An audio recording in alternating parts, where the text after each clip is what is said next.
Kahit may malakas na bagyo dito sa Japan ay napakaganda ng araw ngayon.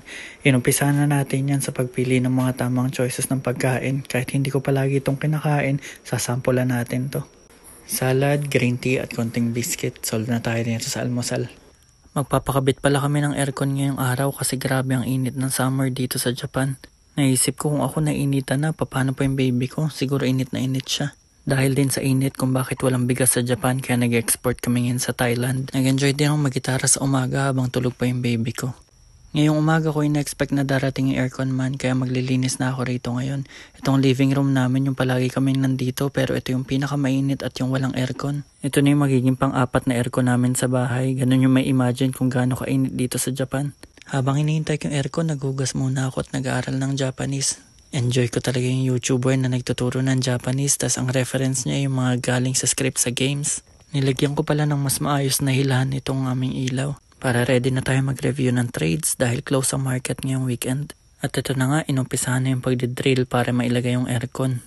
Sa dami ng aircon na napakabit ko rito ay naging kaibigan ko na to at nakakuha ako ng malalaking discount. Kung kailangan niyo aircon, i-PM niyo ako, i-refer ko kayo sa kanya. Kahit may nagdi-drill, tuwang-tuwa ako kasi ang himbing ng tulog ng baby ko. Manang-mana sa mami niya, hindi nagigising kahit anong ingay.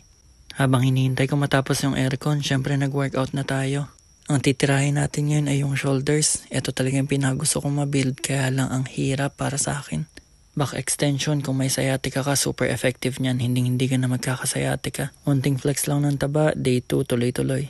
Ngayon natapos na yung aircon, masaya na ako na dalhin dito sa living room si baby kasi hindi na siya maiinitan. Binalik ko na rin sa dating ayos yung living room, yung sofa na napakabigat. At dahil tatami mat yung gamit namin, kailangan ko maglagay nito para hindi naman masira yung tatami. Sa mga mamis na nagbe-breastfeed, bumili kayo nitong lazy boy na upuan dahil sobrang convenient daw niyan kapag nagbe-breastfeed, sabi ng misis ko.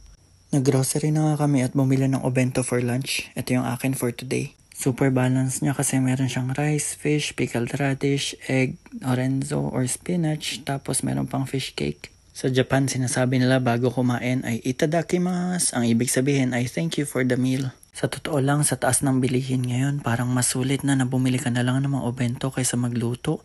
Isipin mo, magluluto ka ng 1 oras tapos ubusin mo lang ng 5 minutes. Tapos maghuhugas ka pa ng pinggan. Kaya pag pumunta kayo ng Japan, huwag niyong kalimutang mag-try ng mga obento nila. Super balance at super sarap.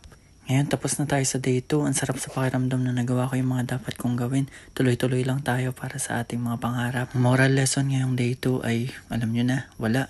Pero okay lang yun dahil tuloy-tuloy lang tayo. Huwag tayong titigil at hintayin natin magkaroon tayo ng breakthrough.